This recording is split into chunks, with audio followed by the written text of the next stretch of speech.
as well. So let's see. Max, can you hear us? Yeah, I can hear you guys. Can you hear me? Awesome. We're just trying to find you. So yeah, first off, you just have to tell us where you are right now. All right, let's see. I'm gonna try to start video, see if that works. See, can you guys see me right now? Or is it not? Yeah, we can see you perfectly. Where's it gonna go bad? I'm not the only one that I now do not have the worst hair either in this presentation. Perfect. Yeah, I've been on the boat 30 hours now, so been out here for a little while. Wait, so you guys can see me? I can't see like myself. It's a little unnerving. Yeah, we can see you and hear you. Okay, yeah. So I currently am out in the middle of Sitka Sound on a troller. We were testing an electric Gertie, but it gave out this morning. One of the pieces of the shaft was loose and it broke. So now we're fishing both the hydraulics again because the fishing's actually pretty good. So we wanted to keep going. Yeah, let's see. I can turn the camera around. So yeah, we're just out here. There's a whole bunch of trollers and other stuff. And then the oh.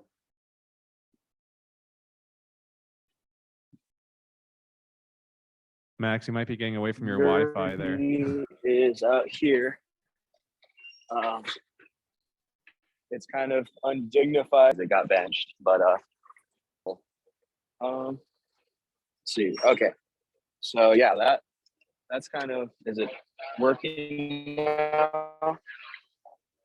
Yeah, well enough. Yeah, I think where you were originally was the best spot. So yeah, whenever you're ready, we're ready for you, ready for your presentation. Just let us know when you want us to progress the slide. Okay, so let's see. Yeah, you can progress it now. Let's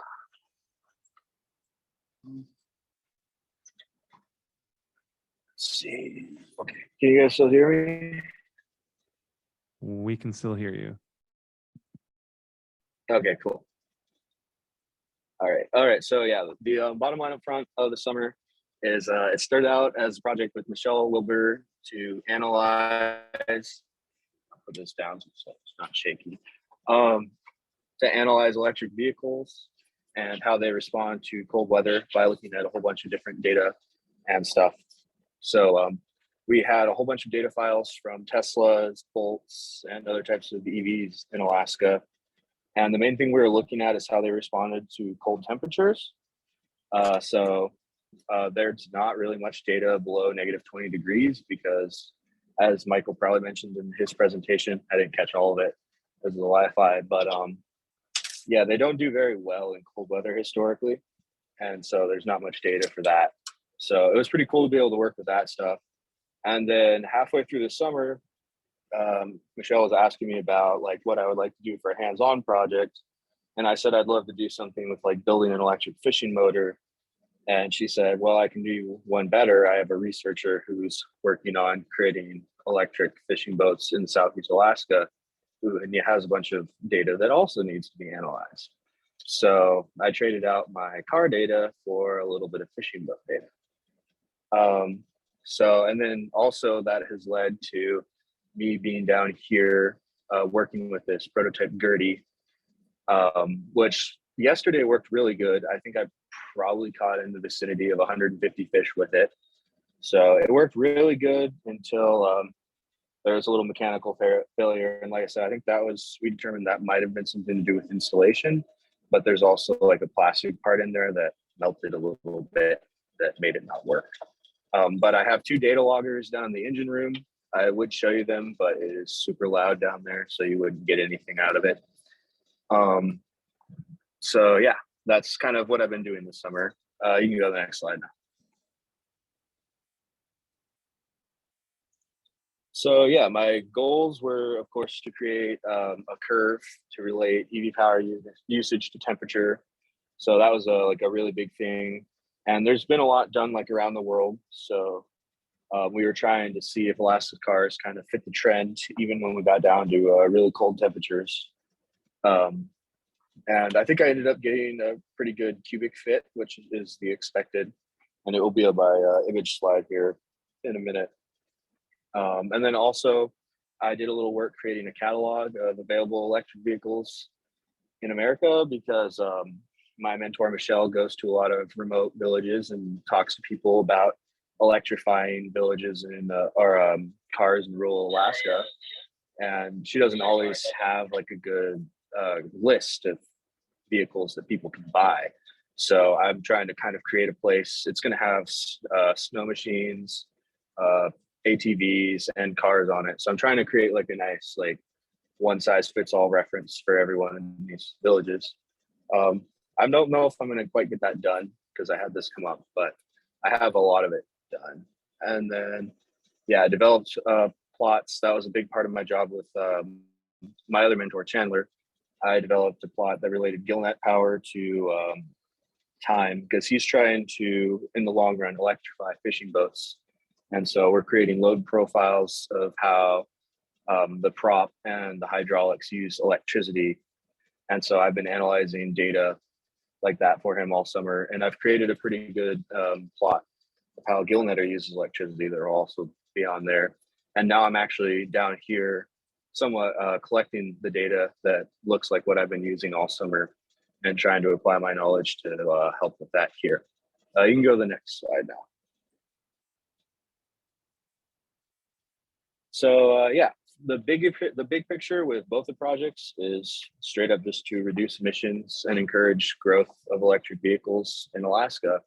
So it's all kind of under the same umbrella. We're trying to understand how electric devices, vehicles react to Alaskan weather and figure out how to fix the problems like the one we ran into today to make this stuff like more usable in Alaska.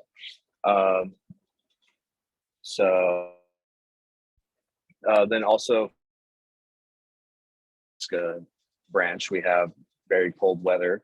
So a huge part of that is looking at how EVs behave in cold weather, which was a huge part of what I did earlier this year. And then finally, we're just like estimating how much power things are going to use. And that was that was what I did basically with Chandler is we're trying to take very general data and create like a good like kind of rule of thumb estimate of like what kind of things that motors are going to have to be able to do when they're electrified. You can go to the next slide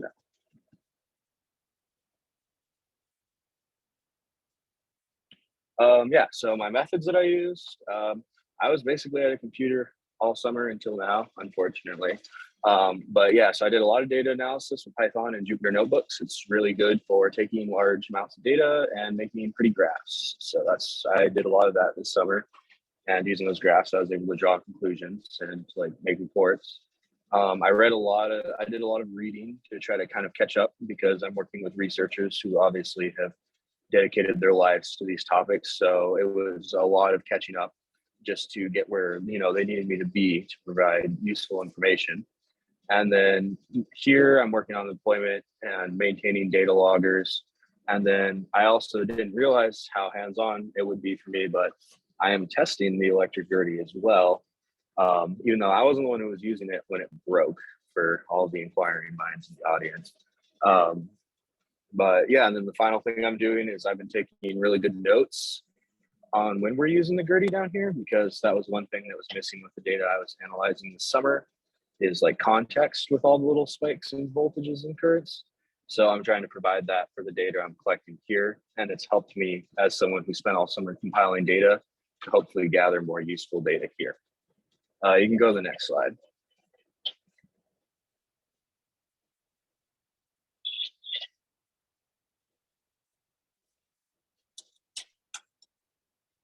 Can you still hear me?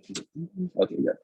All right, yeah. So this is like some of the figures I've come up with this summer. So in the top left corner, that's my curve fit for how power usage for EVs relates to temperature. So you can kind of see the very rough cubic curve, but that's kind of how it's supposed to be. It's supposed to be have like ideal power usage right around 20 degrees Celsius. And then obviously more power usage as it gets colder, and then also as it gets warmer, which that was a little surprising to me. I expected it to be linear, but it makes sense now that I've like researched it and thought about it more. So I thought that was kind of cool. I didn't expect it to fit the cubic one better, but it did. And then the one below that is my first diagram. That's kind of one I made. So when I did my curve fitting for fishing boat power, I had to try a lot of different ways to figure out how to plot the propeller power, because I was using what's called a sea trial, where they just ran the boat through a bunch of like different speeds and recorded the voltages, and then I had to like cross reference that with all the data I had and come up with equations to predict how the boats I was using were going to use power. And so that's kind of the different fits I use, and it shows it applied to the same trial, or to the same like fishing day. And so you can kind of see like the quadratic one wasn't a very good fit because it bounced way back up and had a high y-intercept. So where the prop is 0, it jumps higher than all of the other ones. And then you can see the one based on fuel pressure had some problems because fuel pressure is like always going up and down. And so it created a lot of little like spiky stuff there. So it turned out that actually the cubic fit worked very well for that. So it was a third order kind of summer for me.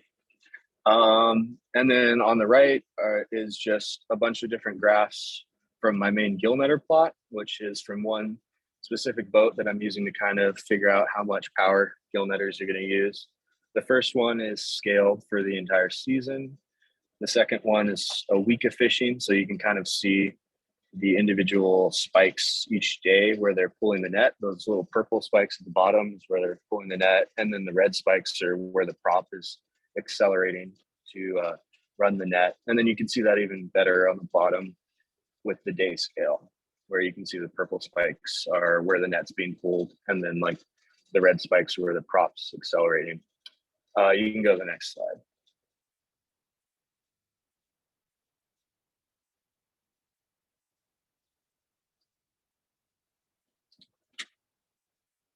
Okay, so yeah, lessons learned. There's been quite a few of them. Experience is very helpful. I figured that out not only from like how much better my mentors were at everything I did than me, but also how much I did. And that also applied this weekend because I power trolled for the first time.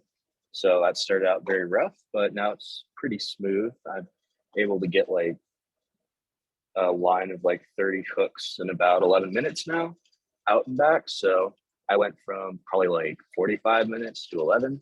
So experience is very helpful, basically, suffice to say, especially if it's lots and lots of repeated experience. Always be asking yourself if the results you see are reasonable. And this is like very useful when you're analyzing data, and also if you're doing physics homework. Like you really want to see, like stop and just like ask yourself, is this good, before you send it off to your professor and they look at you like, why would you think that a fishing boat would use 200 amps to run a hydraulic motor? I don't know, that's what the computer told me. But yeah, so then when using coding software, be very familiar with basic commands and syntax. Trying to learn just high level what you're trying to do doesn't work very well. You want to know you want to build from the bottom up. And then yeah, ask for help. Always a lot of people around, especially in a place like this. Data can be very rough, but it is actually surprisingly easy to smooth out. So that would be my advice: is never discard data based on a first glance. There's always more digging that you can do with it. And then there's always another way to solve a problem, and it's probably on the internet. So yeah, I learned that a lot this year. If anyone had walked by my screen in the office, they would probably see about 8 Stack Overflow tabs open on any given day because I did a lot of computer science despite my lack of being a computer science major this summer. So I learned a lot of it on the fly. But yeah, so I learned a lot of very good lessons this summer. So, next slide.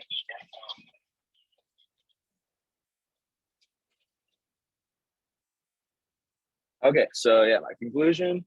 So yeah, I did complete a analysis of the EV power with respect to temperature that I was pretty happy with. We had a whole thing. I don't know if Michael talked about it, but our original temperature data was really weird. Like we had some 60-degree readings in January in Fairbanks, and anyone who's from Fairbanks can tell you that those are not good. So Michael actually created a really nice program that pulled NOAA temperature values, and we updated it with that, and that was the final project you saw there. And so I really owe Michael thanks for getting that all figured out, because we kind of worked on that together before I diverged into the fishing boat world. And then yeah, so I constructed that load profile and detailed report of Gillnetto power usage. I was able to pull some values for how much power it used over the duration of a trip, but I still have some rounding out to do with that, so I didn't put that on the slides yet. But there are some values that are getting out of that. And then yeah, other conclusions, just broad conclusions. Decarbonization, as I especially found out this weekend, is complicated to implement, but it's like more attainable. There are a lot of really smart people working on it, and like they're really creative. It's fun to watch people work on this new technology here and at Acep. And then effective communication of research to the public, which is ironic given that I'm giving a very rough around the edges boat presentation right now.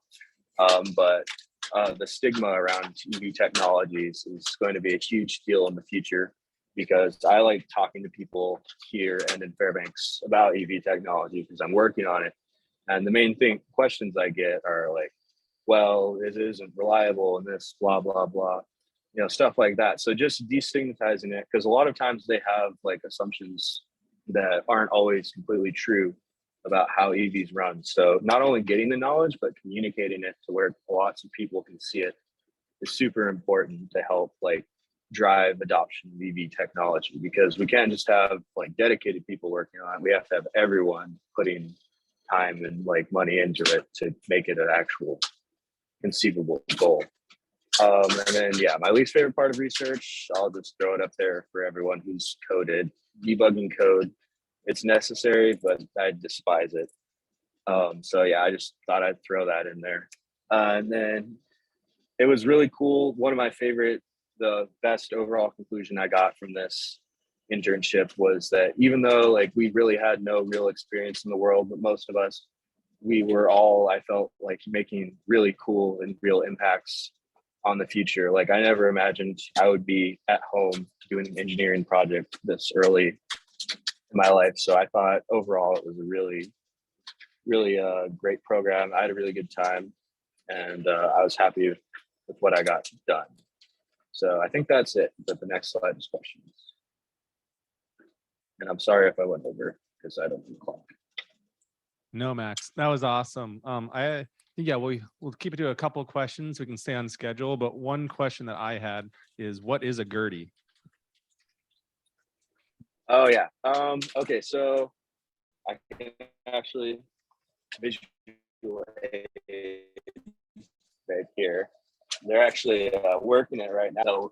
So we're actively fishing right now. So